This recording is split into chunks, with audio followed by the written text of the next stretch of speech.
Olá, gente, boa tarde. Meu nome é Igor Santos, né? Para quem já me conhece, é muito bom ter vocês aqui novamente. Para quem não me conhece, né? Eu sou arte educador, sou militante, faço parte dos movimentos Quilombo Brasil, Luta Popular, sou integrante do grupo Resistência do Gueto, né? Idealizador do projeto Afro-Indigenando Pensamentos. E tô fazendo esse vídeo hoje aqui para a gente poder refletir em cima de um assunto, né, que ainda é uma polêmica, né, principalmente para nós ocidentais, né, mas que acho interessante para que a gente consiga refletir sobre o assunto e poder, né, tirar algumas conclusões em cima de algumas coisas que aconteceram dentro da nossa história da humanidade, né. E esse vídeo de hoje eu vou estar abordando o tema de populações pretas fora do continente africano, né? Porque a gente sabe que no mundo, né, existem outras populações pretas fora do continente africano que são originárias de outros lugares, né? Então, a gente vai conversar um pouco sobre isso, né? E antes de tudo, né, eu quero dizer para vocês o porquê que eu comecei a levantar essa pauta, né? E o que me motivou a fazer isso, né? Há um tempo atrás, né, eu tentando entender um pouco da diáspora africana em outros lugares do mundo, né, eu pude me deparar com uma população indiana, né, que, para quem não sabe, o subcontinente indiano é o segundo país, né, vamos falar país, mas um dos lugares mais populosos, né, do planeta, né. São mais de 2 bilhões de indianos que vivem no subcontinente indiano, ficando atrás somente da China, né? Então, a partir desse ponto, né, a gente vai começar a dialogar sobre esse assunto, né? É interessante para a gente que vive aqui no Ocidente, né, as classificações de populações pretas ou população negra, né, como o termo da palavra é utilizado aqui no Ocidente. É muito diferente a gente discutir pele preta no Ocidente, na Europa, né, na Ásia, no continente asiático, no continente europeu ou no continente africano, né? Então isso a gente tem que deixar isso muito bem frisado, né? E em cima disso, né, o que a gente precisa entender, né? O que designa a população preta, né? Quando a gente vai falar de população preta, a gente vai falar sobre pessoas que têm a pigmentação da pele com a tonalidade mais escura, né? Então, no mundo inteiro existem variações de tonalidades de pele, né? De pigmentação, de melanina. Então, população preta, aos olhos ocidentais, é pessoas que têm a cor da pele mais escura, né? Então, é legal a gente falar sobre isso. E a Índia, ela é um mistério por si só, né? A Índia é uma complexidade muito grande, né? Então, para mim começar a realizar essa pesquisa, eu tive que procurar, né, estudiosos, acadêmicos, né, que fazem uma pesquisa referente a esse assunto também, a essa abordagem, né. A gente precisa entender em que momento que surge a etimologia da palavra raça, né, porque quando a gente fala de raça, a gente vai falar de separações de povos, né, porque hoje eu trago comigo, né, a concepção de raça como uma só, raça única. O que diferencia nós todos, né, dentro dessa relação de raças é a cor da nossa pele, né? E aí, então, para isso, a gente precisa entender alguns conceitos que foram colocados, né? Gera algumas dúvidas também quando a gente fala sobre a palavra indígena, né? Que às vezes a gente coloca indígenas, povos indígenas, somente como povos que pertencem a uma etnia, né, que está localizado em um determinado local, né. Indígenas, né, são povos que existem em todos os continentes, né. O continente africano é um continente onde existem muitos povos indígenas, né. O continente asiático é um continente onde existem muitos povos indígenas. O continente americano é um continente que também existe muitos povos indígenas. E o continente europeu também é um continente onde existem povos indígenas. O que significa a palavra indígena, né? A gente vai falar sobre povos originários da terra, né? Assim como nós temos os povos originários aqui no nosso país, no Brasil, que dentro disso tudo existem mais de 300 etnias, né, dentro desses povos, com costumes, tradições, línguas, né, cultura, né, identidade. Então a gente tem isso ao redor do planeta, né? Então, para a gente tentar entender, eu só quero deixar bem especificado que eu não tenho formação acadêmica, né? Eu estudei até a 6ª série do ensino fundamental, né? Porque a gente precisa sempre colocar isso para que as pessoas não pensem que eu estou fazendo essa pesquisa no cenário acadêmico, né? Essa pesquisa eu estou realizando a partir de estudos que eu venho buscando há algum tempo, né? E é legal a gente pegar essa palavra indígena para a gente entender, né, o significado dela, né? O significado dela. E então vamos lá. Para a gente começar a dialogar sobre isso, a gente precisa voltar no passado, né? E no passado, a história da humanidade apresenta para a gente que o primeiro índice de pessoas da nossa era Homo sapiens dentro do planeta vai surgir no continente africano, por volta de 300 mil anos atrás. Mas antes disso, a gente tem a nossa primeira ancestral, né, que vai dar origem à era Homo sapiens, a que somos hoje, né, que foi nomeada de Lucy, uma australopiteco que foi encontrada na Etiópia. Os ossos dela foram encontrados por arqueólogos na Etiópia. Então, toda a humanidade, né, se origina do continente africano. E os nossos primeiros ancestrais no continente africano tinham a pigmentação da pele escura, a pele preta, né? Pele negra, preta, né? Então, a humanidade surge nesse período, né, a torno de 300 mil anos atrás, no continente africano. E antigamente, os povos da história, né, no período neolítico, né, eles eram povos nômades, que circulavam dentro de diversos territórios, né, no continente africano. E essas migrações, elas levavam muito tempo para se estabelecer de regiões para regiões, né? Então, a locomoção dos povos naquele período, né, isso a gente está falando de mais de 200 mil, 300 mil anos atrás, ela era andando, né? Porque nesse momento a gente não tinha nem agricultura, a gente não tinha domesticação de animais, e o ser humano tinha uma relação ainda de descobrir o que existia por trás do horizonte que ele podia enxergar, né? Então essas migrações começam a partir desse momento. E, por volta de 70 mil anos atrás, foi quando os primeiros povos africanos conseguem chegar ao continente asiático, né? Que vai dar, né, início ali, né, aquele caminho da Etiópia, que vão chegar até o continente asiático e vão, né, se estender por todo o continente asiático, né? Então, o continente asiático, fora da África, foi um dos primeiros continentes a serem conectados por essas populações, né? Eles vão chegar na Europa, vão chegar na Ásia e vão começar a povoar esses territórios, né? Então, dentro disso, né, a migração do Homo sapiens se dá dentro desses continentes e o clima de cada local vai determinar, né, essa configuração de tonalidade de pele que nós temos hoje, né? Por exemplo, os povos que partiram para a Europa, num continente que era mais frio, onde não tinha tanto sol quanto o continente africano, devido muito tempo se passando, a cor da pele ela foi sendo alterada, né? A cor da pele ela vai sendo alterada, né? Nos lugares mais quentes, a predominância eram de peles mais pretas. Nos continentes mais frios, a cor da pele foi se tornando um pouco mais clara, né? Devido à era glacial também, todo esse período. E isso também vai dando traços no fenotipo das pessoas, né?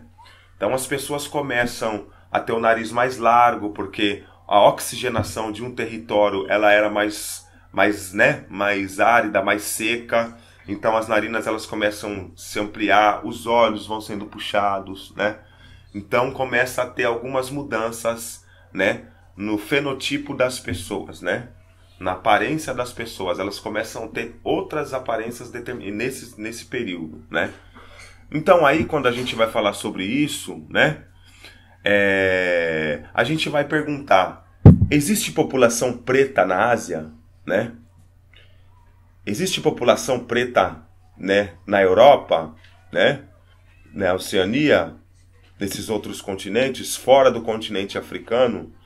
Então aí a gente precisa começar a pontuar. Foi a partir desse ponto que eu comecei a entender um pouco desse contexto, como que isso se dá, né? E aí então a gente vai ter indícios, né, que a gente passou por um racismo que é estrutural, né? Esse racismo ele se deu em todo o planeta, né? E de formas diferentes em cada território, em cada continente, né? E o invasor, ele foi articulando formas de como, né, legitimar esse racismo, né? E aí como que a gente vai pensar nisso tudo, né? A gente vai pegar no período das primeiras civilizações da nossa, né, da humanidade, né? E quando a gente vai falar de civilização, a gente vai falar quando começa a era da tecnologia, né? Tanto a tecnologia da agricultura, quanto a tecnologia todas essas tecnologias que foram surgindo nesse período, né? Então a gente pega as 4 civilizações: Egito, Mesopotâmia, China e Índia, né? Civilizações do Vale do Indo, né? Foram as 4 primeiras civilizações da história da humanidade. A gente também vai pegar a primeira escrita que apareceu de forma escrita, organizada, que é a literatura védica, que vai surgir também na Índia, né? Essas civilizações a gente está falando de torno de 10 mil anos antes de Cristo, né? De 5 mil anos, 10 mil anos atrás, né?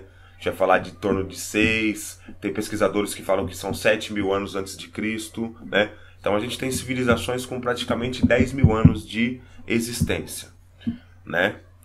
E a gente não vai focar nas 3 outras civilizações, que é do Egito, da Mesopotâmia e da China, mas o nosso vídeo é em cima da população preta indiana. Então a gente vai falar um pouco dessa civilização, das civilizações do Vale do Indo, né?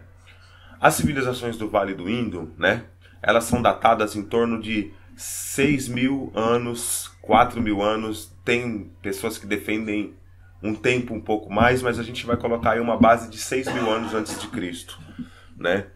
É a segunda civilização, né, a ser datada com mais tempo, né? Tem gente que defende que é a Mesopotâmia, tem gente que defende as civilizações do Vale do Indo, né?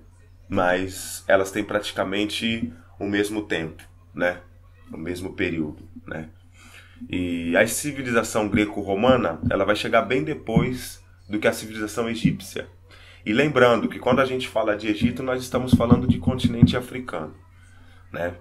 E eu gosto muito de frisar isso com vocês aqui hoje, nesse momento, porque as nossas histórias elas foram apagadas, né? Fizeram de tudo para tirar o Egito do continente africano, certo? Como se o Egito fosse algo separado da África. E nos apresentam que na África, né?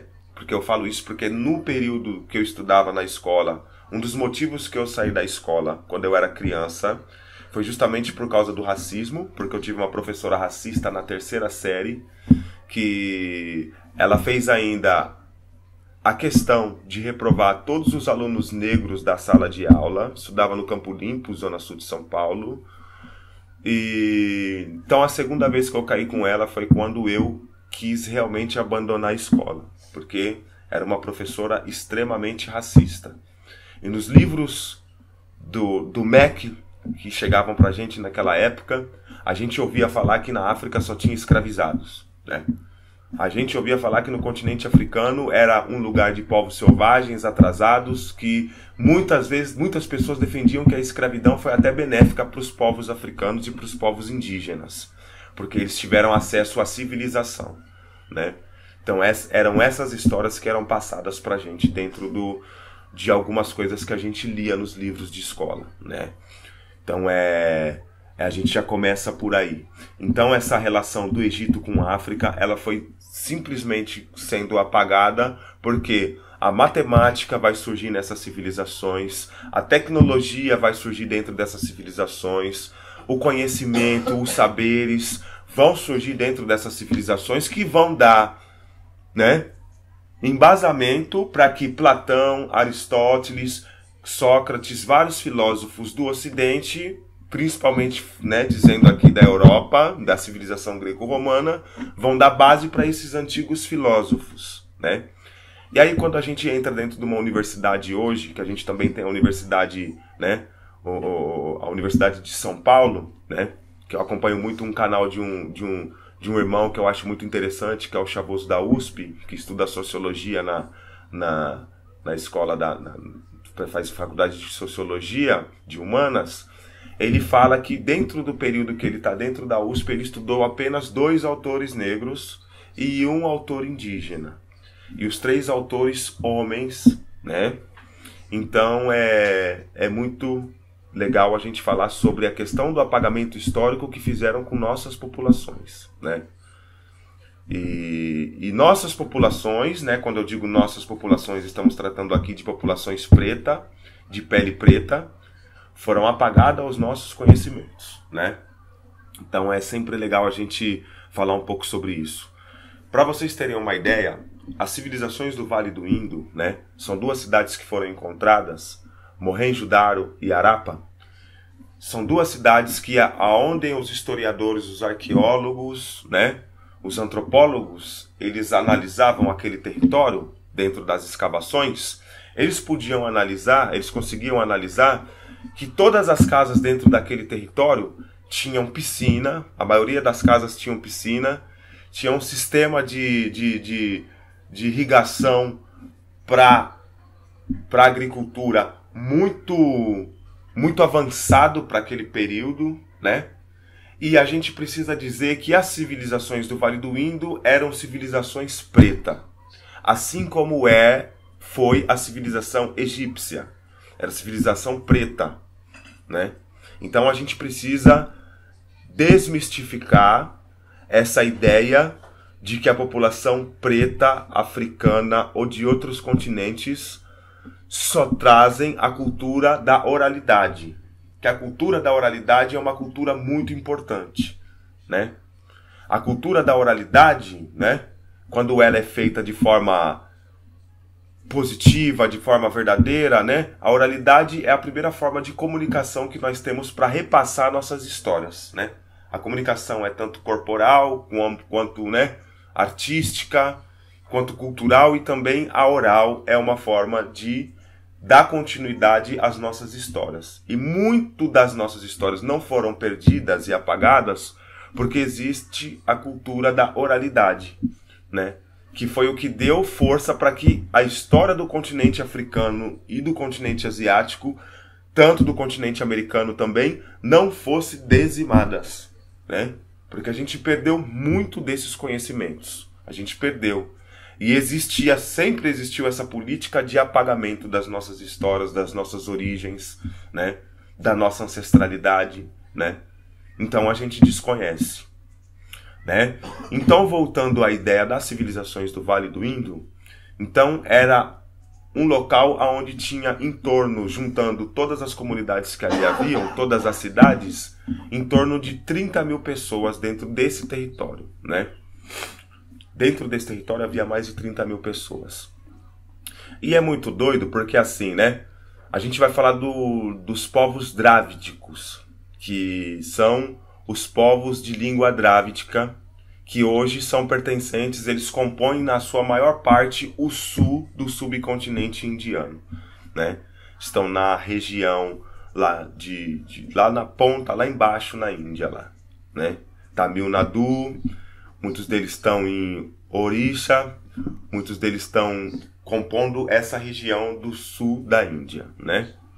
E os dravidianos é a população originária da Índia, essa população preta da Índia, que vai consolidar as civilizações do Vale do Indo, que vão ser os que vão dar origem às civilizações do Vale do Indo.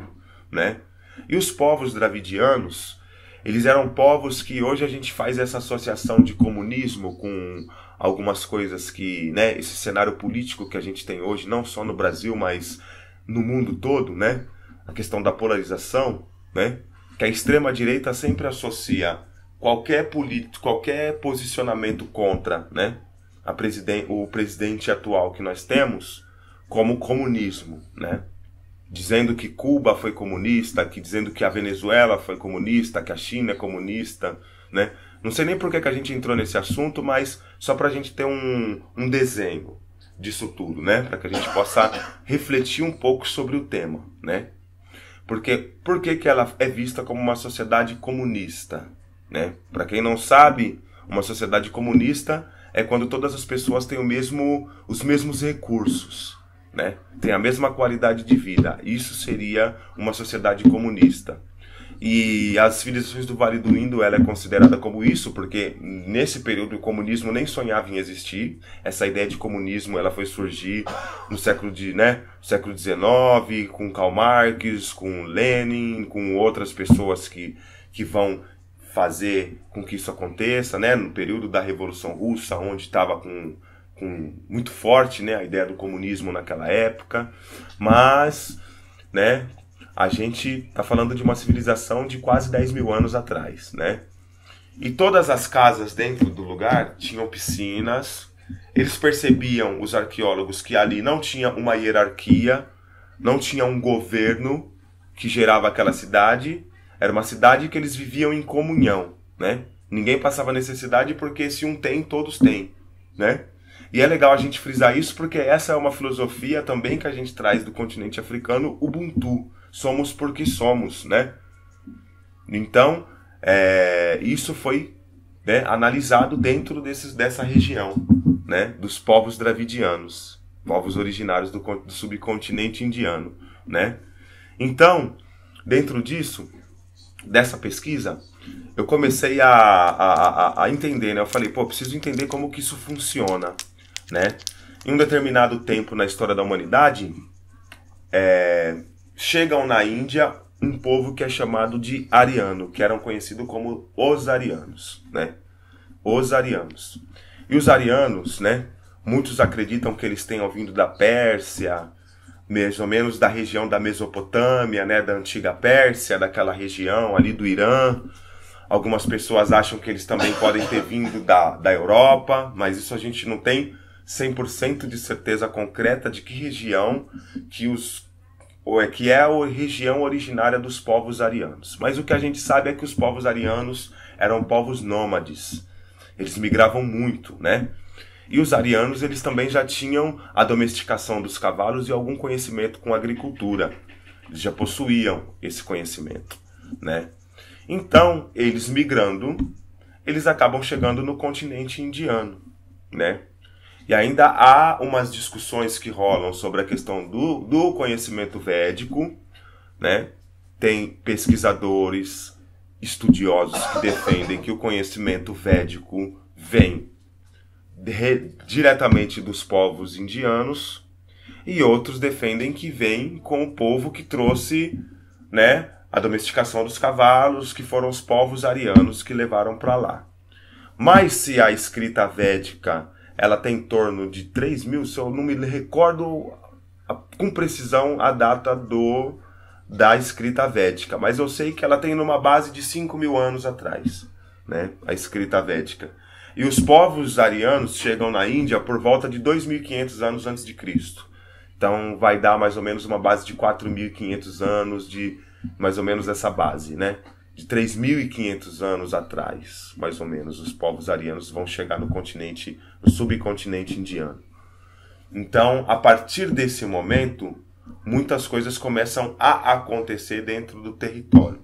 E lembrando que a palavra ariano, ela também foi utilizada por Adolf Hitler no período, né, da Alemanha, do Holocausto, né, da Segunda Guerra Mundial, né, para dizer que relacionava a raça ariana como raça, mas não como um povo que tem uma tradição, mas sim como uma raça de pele pura. que a pele pura era a pele branca, né? Então, relacionava isso.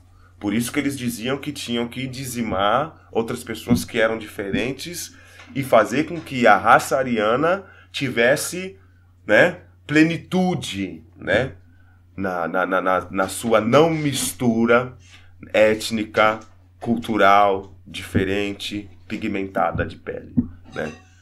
Hitler usou muito esse discurso dos povos arianos, né? E se Hitler utiliza o discurso dos povos arianos no século XIX, no século XX, a gente consegue perceber que alguma coisa esses povos fizeram lá no continente indiano, né? Porque se era um subcontinente com pessoas de pele preta, né? E aí então eles tiveram que fazer alguma coisa porque ariano está embasado dentro do século XX, no século XIX, como esses povos que são os povos da pele pura, da pele de luz, da pele reluzente, né? A palavra ariano significa povo nobre, os nobres, né? Aquilo que é diferente, que tem a pele preta, não é nobre. A cultura daquele povo que está lá naquele local não é legal, né? A gente precisa fazer com que eles incorporem a nossa cultura, o nosso conhecimento e todas essas coisas. E aí, beleza, tudo bem, né? Aí chegou e começaram a acontecer algumas coisas lá dentro da Índia nesse período, né?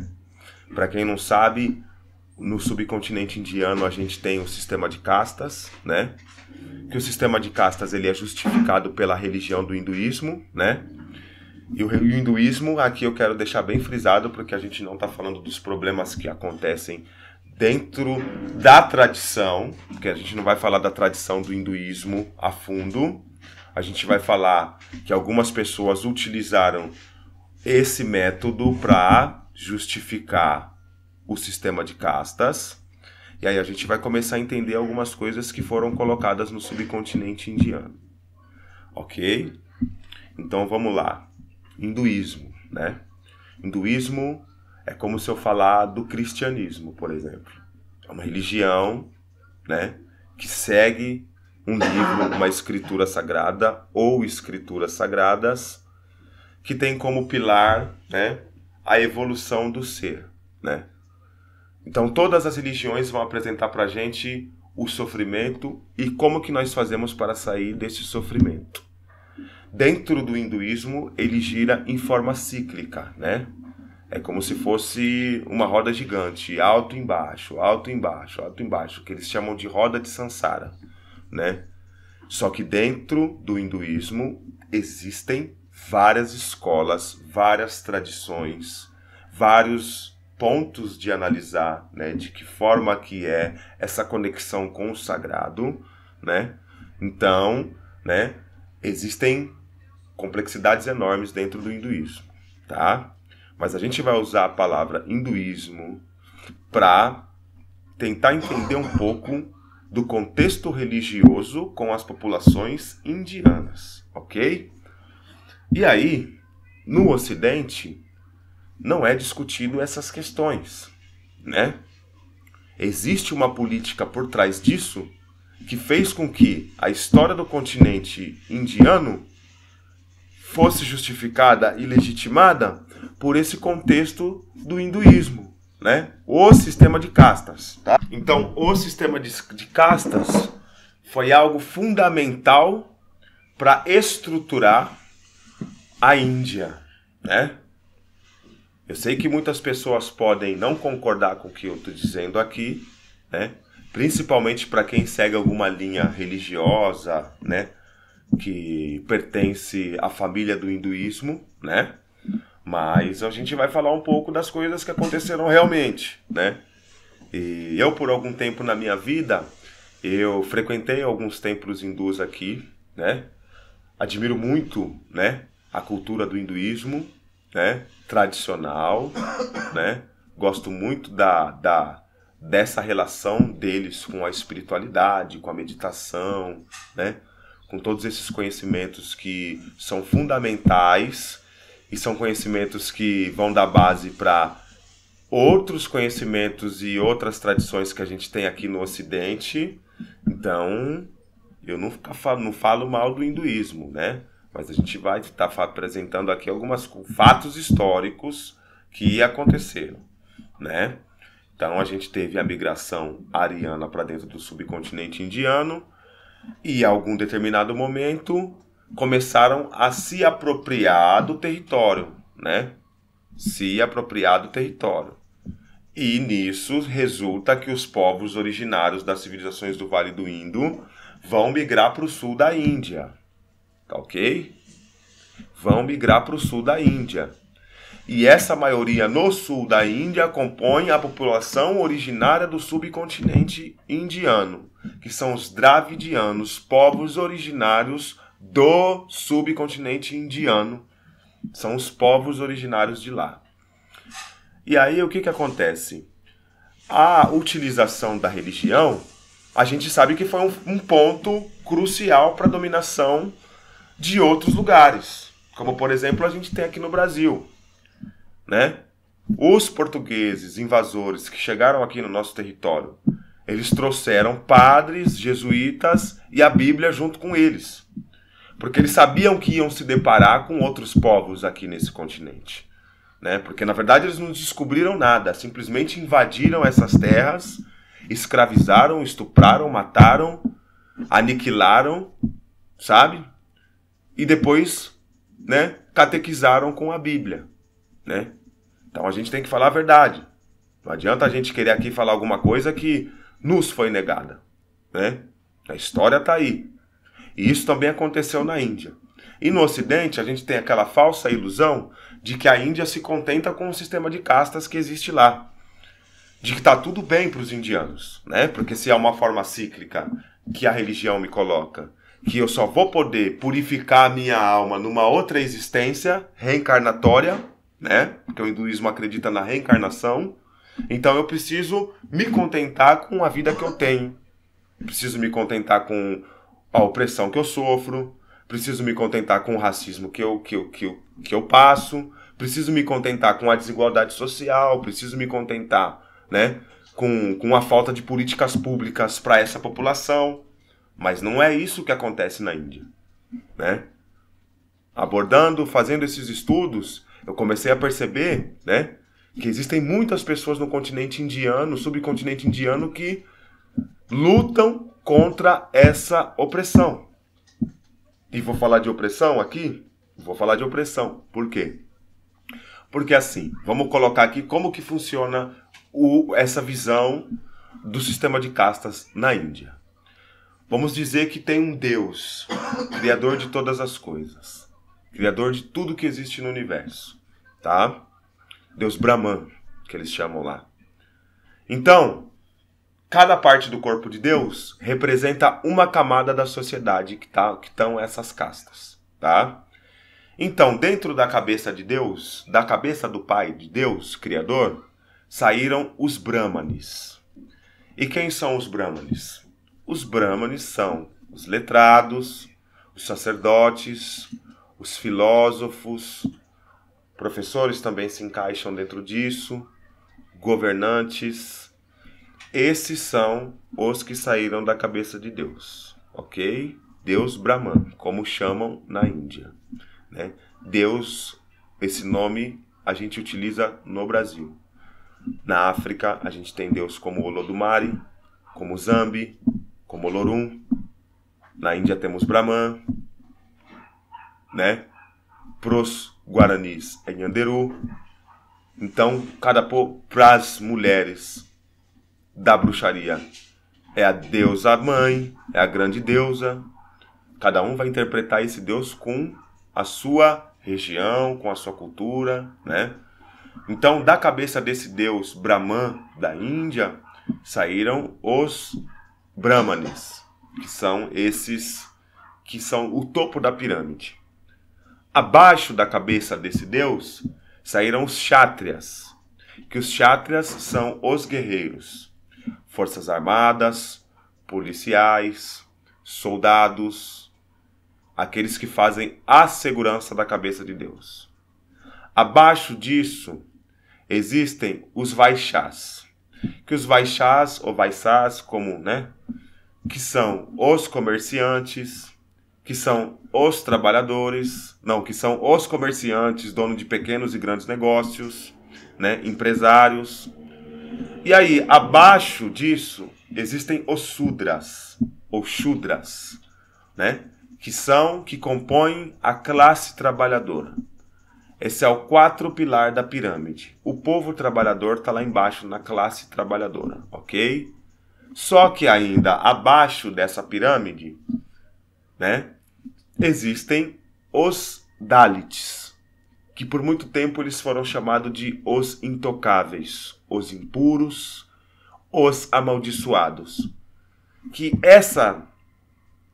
esses povos que não são pertencentes de nenhuma dessas 4 principais castas, né, que a gente vai falar de subcastas ou sem castas, são as pessoas que foram criados pela poeira de Deus, dos pés de Deus Brahman, né? Então a gente já começa a refletir em cima desse ponto. Bom, se Deus é um pai criador, bom, puro, generoso, do amor, da igualdade, da compaixão, por que ele criaria seres das poeiras do pé dele, né?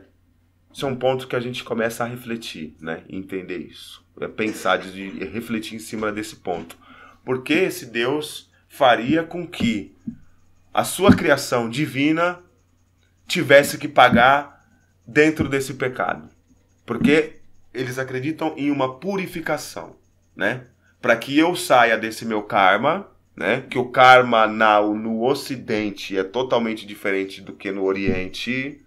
A gente não pode tentar pegar os livros de teosofia de Helena Blavatsky para tentar dizer que é a mesma coisa. Não é. É uma complexidade muito grande. Então a gente não pode tentar trazer com os nossos olhos ocidentais e racista. Não dá, né? Porque a gente vive dentro de um lugar que o racismo é estruturado e institucionalizado, ok? Então a gente não pode fazer essa confusão, porque senão não tem nexo, né? Essa interpretação nossa, né? Mesma coisa como o cristianismo surge e como o cristianismo se torna hoje. O cristianismo de hoje não é o mesmo cristianismo de 2000 anos atrás, né? De 1800 anos atrás, mais ou menos, né? O cristianismo surge 300 anos após a morte de Jesus, né? Yeshua, que eu chamo ele de Yeshua. A gente conhece aqui como Jesus Cristo, ok? Que para mim foi um grande revolucionário também. Foi uma pessoa que morreu na cruz para pregar o amor, para passar coisas boas para a humanidade e afrontou diretamente o Estado e as religiões. Porque quem assassinou Jesus Cristo na cruz foi a religião. E quem deu autorização foi o Estado, ok? Então tá. Então na Índia funciona dessa forma, né? E abaixo dessa pirâmide é muito engraçado quando a gente para refletir, porque eu vou falar dessa relação do sistema de castas com o racismo aqui no Ocidente. Por quê? Porque a população preta originária da Índia se tornou os Dalits intocáveis e impuros do subcontinente. Eles se tornam a escória dessa sociedade. E para quem não sabe, os britânicos, né, eles invadiram a Índia, eles que organizavam tudo isso. Então, as escrituras védicas, os textos sagrados indianos, eles foram traduzidos para um monte de língua, e quando você tem um livro que é traduzido, um livro que tem que ser um livro para ser bem interpretado, é um livro de iniciação. Qualquer literatura sagrada, qualquer texto sagrado é um livro que é um mistério, é um livro de iniciação. Você tem que ser iniciado para entender o que aquele texto está querendo dizer. Porque se eu relacionar que o homem foi criado do barro, que Adão e Eva e tal, eu preciso entender a profundidade do que aquele texto está querendo dizer. E também preciso entender em que momento histórico que aquele texto está inserido. A gente está falando de um conhecimento de 5.000 anos atrás. Né? Um conhecimento de 5.000 anos atrás era tudo muito diferente. Né? Era através de cânticos, através de danças, através de rituais que vinham essas revelações. Né? Porque uma oração, uma meditação, qualquer coisa do tipo, ela nos consegue colocar num estado alterado de consciência. Né? E aí eu consigo ouvir coisas que conscientemente eu não conseguiria ouvir. Né? Então, não aqui estou falando mal das religiões, mas das interpretações que a gente traz, porque as religiões também foram fundamentais para os nossos dias atuais. Elas vão dar base para a ciência, para a tecnologia, para o conhecimento, né, para a filosofia, para todos esses conhecimentos, né? Então, é mais ou menos isso. E aí, essa população originária da Índia foi colocada como os intocáveis. E quando a gente fala dos intocáveis, que hoje são chamados de Dalits, não existem políticas públicas. Uma preta indiana, tá? Vou falar preta aqui, a gente vai usar esse termo, depois a gente vai entender o porquê. Uma preta indiana, ela pode ser estuprada, pode ser violentada, que não existem leis que punam o agressor ou o violador. Ok? Só que nessa minha busca, eu percebi que muitos Dalits se organizam há muito tempo. Desde o século XVIII, do século XIX, e na verdade todos os povos lutam contra a opressão, ocorre contra eles, né? Mas por que a gente não tem o conhecimento? Por que essas coisas não chegam pra gente? Porque isso não é interessante para a política capitalista da Índia. Isso não é interessante para a política dominante no mundo inteiro, porque a Índia tem mais de 2 bilhões de pessoas. E se esses 2 bilhões de pessoas se conscientizam disso, gera um impacto mundial dentro dessa situação, né? E aí, consultando alguns sites, algumas revistas, alguns livros, vi que a população preta indiana não é isso que eles dizem, não. Lá no subcontinente, nem todo mundo ainda se enxerga como isso, como preto, ou como negro, ou como quer que seja que o Ocidente nos enxerga, né? Mas não é isso que eles falam. Pude perceber que existe um movimento que chama Dalit Panthers, que foi inspirado nos Panteras Negras no final da década de 60, início da década de 70, populações pretas que se organizam e dizendo que o racismo que os negros nos Estados Unidos sofriam era praticamente igual ao que o sistema de casta sofria na Índia, né? Os Dalits. Os britânicos colonizaram a Índia do século XVIII, de 1800, agora não lembro a data correta, depois eu passo para vocês ali, eu deixo na descrição do vídeo. Mas eles, por mais de 200 anos. A Índia foi se tornar independente em 1947. E dentro da organização, com os britânicos no poder, não tinha nenhum indiano que participava para decidir as políticas internas do país. Foi nesse período que vai ter Mahatma Gandhi, né? Que dia 15 de agosto de 1947 é quando a Índia se torna independente, onde ele vai falar sobre a questão do sistema de castas. E Mahatma Gandhi também sofre racismo quando ele vai estudar na África do Sul.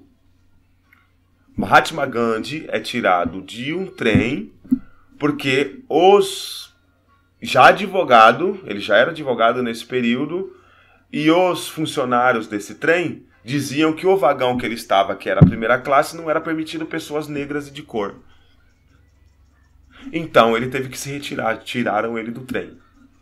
Então os indianos também enfrentam racismo. E os indianos enfrentam racismo quando a gente se depara pela questão do quê? A gente pode pensar assim, né? Não, mas se a população da Índia não é branca, como que eles podem enfrentar o racismo lá dentro? É bem simples e dinâmico e direto ao ponto que eu vou dizer isso para vocês. Pela institucionalidade que ele é colocado. Pela institucionalidade que ele é colocado. Porque quando eu determino quem é o sistema de castas que pode dominar o país, né? Porque quem dominava o país eram os britânicos nesse período. Aí, né? A gente tá lá em cima. A gente tá lá em cima. E aí eu tenho um texto sagrado que, eu coloco ali e as pessoas vão ter que aceitar, porque elas têm medo da punição e do castigo, né? Isso aconteceu em todos os lugares onde a religião foi introduzida pelo invasor. E aí a gente para analisar, né? né? A gente não tem estudo que fala sobre isso, né? A Universidade de São Paulo, pelo que eu fiquei sabendo, a única parte do continente asiático que ela estuda é quando a gente vai sair da Rússia e entrar ali pro comecinho da ponta do continente asiático, né? O final da Rússia com o comecinho da ponta lá, que nem sei qual que é a região que eles abordam. Então a gente não tem estudo que fala sobre isso. A gente não tem estudo aqui no Ocidente que fala sobre isso. A gente tem alguns da Europa, alguns dos Estados Unidos, né? Pesquisei muito sobre, né, estudos de doutores da Universidade de Oxford, da Universidade de Harvard, de algumas outras universidades da Europa, que foi lá que eu consegui ainda encontrar alguma coisa que fazia sentido nessa minha busca, né? Porque a gente sempre fala uma coisa: o maior crime que a humanidade cometeu foi contra a população preta e indígena, tá? Só no nosso país, mais de 12 milhões de africanos foram sequestrados do continente africano e vindos para cá. Mais de 12 milhões, né? Fora os que foram jogados ao mar nos navios negreiros. A gente teve uma dizimação, foram dizimados mais de 5 milhões de povos originários dentro do nosso país. Hoje a gente tem uma base de 1 milhão de indígenas, né? A gente não sabe qual nação que a gente pertence. Se a gente é Bantu, com a nação Congo-Angola, que vieram para cá no século XVI, quando eles pararam de escravizar os indígenas, mas continuaram, claro, porque o indígena só podia não ser escravizado se ele aceitasse Jesus, se ele se convertesse ao cristianismo, e aí ele era considerado uma pessoa de alma, e aí ele tinha que ir para a igreja e pedir perdão pelos seus pecados, para que ele pudesse não ser escravizado. Se a gente pertence à nação Yorubá, que são os povos da Nigéria que chegam aqui no século XIX. Se a gente pertence à nação Jeje, né? Então todas as nossas histórias elas foram apagadas. E usando essa coisa da cruz e a espada, né? A gente gosta muito de falar sobre isso porque é interessante quando a gente fala de cruz e espada, né? Porque as duas chegaram juntas, né? Então é isso. E sempre falando aqui, deixo muito bem, né, especificado, porque algumas pessoas acabam interpretando o que eu estou dizendo de outro jeito, que eu não estou falando mal de religião nenhuma aqui, ok? Aqui eu não estou afrontando a religião, mas eu estou afrontando o opressor. Eu estou querendo trazer pontos que a gente precisa sair dessa caixinha do castigo, né? Que a gente pode ser punido por qualquer coisa, né? Que Deus vai castigar, enxergar Deus como essa figura punidora, não como uma figura criadora de amor, de justiça, de bondade, sabe, de plenitude, e ficar com medo de falar algumas coisas aqui, né? Mas é mais ou menos isso, né? E eu tô para lançar essa pesquisa agora, né? Se der tudo certo até o final do ano, onde eu tô escrevendo um livro também. Foi por isso que eu comecei a fazer essa pesquisa, porque eu quis entender como que 5 países na história da humanidade invadiram mais de 180 países, que a gente vai falar: Portugal, Espanha, França, Inglaterra, Holanda e mais alguns pequenos países da Europa. Eu até peguei uns dados aqui que eu queria até apresentar para a gente ver o tamanho dessa população, para vocês verem como que é engraçado essas coisas aqui. Deixa eu ver se eu consigo encontrar para mostrar para vocês. Porque eu tive que fazer uma busca, né? Dentro do tamanho da Europa, do tamanho da Ásia, do tamanho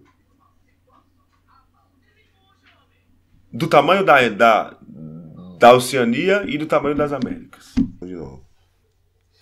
Bom, então, desculpem ter interrompido o vídeo aí, que eu não estava conseguindo achar aqui a pesquisa que eu levantei, né? O relatório que eu levantei. E fui botar uma blusa que aqui em São Paulo tá bem frio, né? Hoje é dia 31/8/2022. Hoje está fazendo um tempo bem frio aqui na cidade de São Paulo. Bom, mas como a gente estava falando, então eu vou apresentar para vocês agora os dados da população mundial dentro de cada continente, para a gente ter uma dimensão de tudo isso. Lembra que a gente tinha falado dos 5 países que invadiram mais de 180 e acabaram dominando todos esses lugares. Então vamos lá. A população mundial da Europa tem em torno de 664,4 milhões de pessoas. África, 1.216,057 bilhões de pessoas. Oceania, 37 milhões de pessoas. Américas, 1.022.832 bilhões de pessoas. Ásia, 3.741.243 bilhões de pessoas. Em uma estimativa para 2020, segundo a ONU. Isso já tem 2 anos atrás, mas a estimativa da ONU era de mais ou menos essa população, de alguns dados que eles levantaram para entender quanto que é a população mundial. E aí quando a gente vai falar desses números, a gente precisa refletir, porque aqui quero já deixar bem especificado, frisando, que a gente não está falando contra a população de pele branca, ok, certo? Tenho muitos amigos de pele branca que adoro, que amo, que fazem parte da minha vida, da minha história, mas a gente precisa falar sobre essa problemática do racismo, né? Focado aqui no subcontinente indiano. Se a Europa tem 764,4 milhões de pessoas, isso quer dizer que na questão populacional, ela é o continente onde tem menores pessoas, né? Ela só vai ficar atrás da Oceania, ok? Para a gente ver, Portugal, se eu não me engano, são 213 milhões de pessoas. A população de Portugal, ela tem praticamente a população da cidade do Brasil, tá? Da cidade de São Paulo. A população de Portugal, tá? Eu falei um número errado aqui. Eu não lembro mais agora a população, né, o número populacional de pessoas que tem em Portugal, mas ela se compara com a cidade de São Paulo, que tem em torno de 12 milhões de pessoas dentro da cidade de São Paulo. Então, dentro disso tudo, a gente percebe uma coisa, que a população branca é a menor população do mundo, tá? É a menor população do mundo. Mas a gente sabe que é a população que tem mais acesso, né, aos recursos econômicos, financeiros e outros recursos, né, de privilégios, ok? Quando a gente pega esse contraste social, moro no bairro do Campo Limpo, em São Paulo. Eu vou usar a comunidade do Morumbi como exemplo. Chamo Morumbi de comunidade porque o Paraisópolis, que é a segunda maior favela da cidade de São Paulo, ela é pertencente ao Morumbi, né? Quantas pessoas brancas que moram nas mansões do Morumbi? E quantas pessoas negras moram lá? E a gente pega quantas pessoas brancas moram dentro do Paraisópolis e quantas pessoas negras moram lá. Se a gente pegar Jardins, Higienópolis, né? Jardins, Higienópolis, Alphaville, né? Esses bairros caros da cidade de São Paulo. A gente nota que uma porcentagem muito pequena de pessoas negras moram dentro desses lugares. Uma porcentagem de pessoas brancas são predominantes dentro desses lugares, né? Então a gente fala isso sobre, né, o poder econômico que a população preta tem no mundo, né? A população preta indiana é o que compõe os marginalizados, os que estão jogados à margem da sociedade. É a população que não tem acesso a saneamento básico, é a população que não tem acesso à educação, é a população que não tem acesso à moradia digna, né? É a população que tem o maior índice de mortalidade infantil, é a população que tem mais índice de miséria. Então, a população preta é a população que está inserida dentro desse contexto, tá?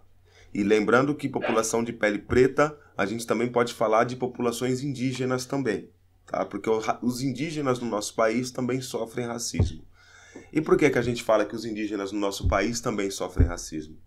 Porque quando a gente fala de que a cultura indígena não é interessante para mim, porque é uma cultura que eu enxergo ela como atrasada, eu já estou tendo um pensamento racista em cima disso, né? Quando eu nego mais de 200 línguas que existem no meu país e eu me atento a somente a língua dos colonizadores e opressores, que a gente vai falar das línguas do latim, que é o português, que a gente está no Brasil, que nosso idioma é o português, e o inglês, e nego as línguas dos povos originários daqui do Brasil, eu também estou tendo uma atitude racista. E isso é porque a gente vive dentro de um lugar onde o racismo é enraizado. O racismo, ele é enraizado. Quando eu pego uma religião de matriz africana e demonizo ela, porque ela é diferente daquela religião que foi trazida pelo opressor, pelo invasor das nossas terras, então eu também estou tendo uma atitude racista. Quando eu relaciono uma religião, ou uma tradição, ou uma cultura que eu desconheço ao demônio, ao diabo, ao capeta, aquilo tudo que é ruim, eu estou tendo uma atitude racista. Porque eu nego, sabe, conhecer aquela religião, ou aquele conhecimento, ou aquela sabedoria, e eu só me prendo naquilo que foi apresentado para mim como o que é bom, o que é puro, o que leva para o divino, que leva para o paraíso. Então, é praticamente isso. Eu não quero hoje estender muito esse vídeo aqui, né? Para que também não fique uma coisa cansativa, né? Mas eu quero dizer para vocês que que eu vou estar lançando essa minha pesquisa, se der tudo certo, até o final do ano, né? Já fazem 2, quase 3 anos que eu tô, né, articulando, arquitetando ela, né? Foi difícil para elaborar, foi muitos estudos, né? Tive que traduzir muitos textos, muitos livros, muitas pesquisas, porque a gente aqui no Brasil não tem nada que fala sobre isso, a gente tem muitos poucos registros e pesquisas aqui no Brasil que falam sobre esse assunto, né? E é mais ou menos isso, né? Foi uma pesquisa que eu estou fazendo que foi... Primeiro estava começando a escrever um livro de ficção infanto-juvenil, que conta um pouco da história de um povo, né? Dentro dessas subcategorias de castas que são os Muzahars. Os Muzahars, o significado da palavra significa os comedores de rato, porque eles são povos que estão tão diante da miséria que eles começaram a comer ratos de bueiro que circula pelo esgoto para erradicar a fome dessa etnia, que são os Muzahars. Então começa por essa etnia, começou por esses povos, né? Então, assim que tiver pronta, a gente vai fazer um vídeo de lançamento, a gente vai estar passando para vocês, tá? Mas só queria fazer uma reflexão no final desse vídeo, tá? Que tudo isso foi para mostrar para nós, né, que vivemos aqui no Ocidente, que o racismo ele existe no mundo, tá?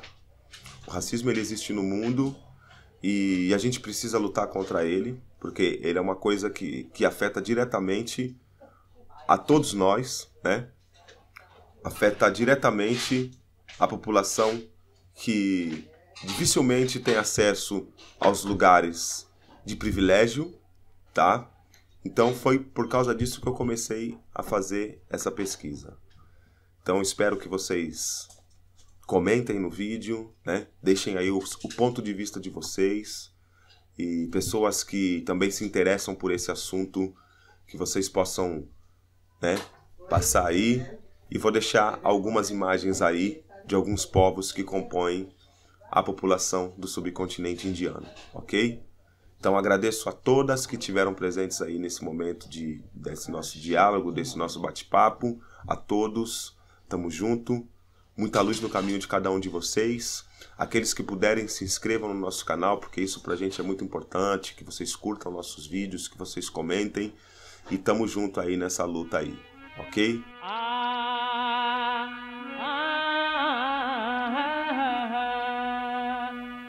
Ram राम कहते रहे बीते हजारों साल, पर दिल में कभी चैन न आए, बने रहे कंगाल।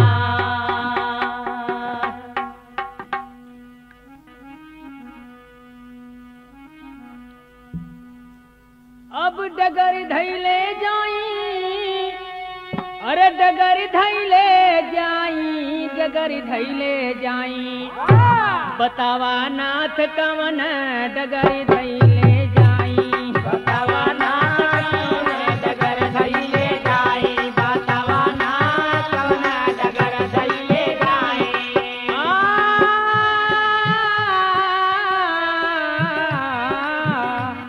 डगर धैले जाई, डगर धैले जाई, बतावा तनी कवन डगर धैले जाई, बतावा तनी डगर धैले जाई, बतावा तनी कवन डगर धैले जाई।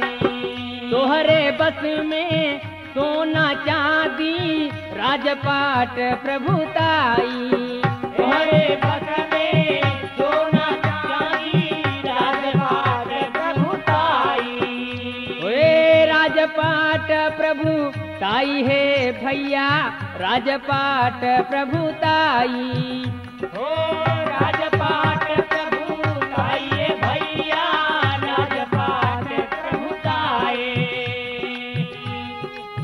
जीवन धनयन मोल धरोहर, जीवन धनयन मोल धरोहर, कहमा प्राण हाथी नाई, बतावा तनी कवन डगर धैले, बतावा तनी कवन डगर धैले जाई, बतावा तनी कवन डगर धैले जाई।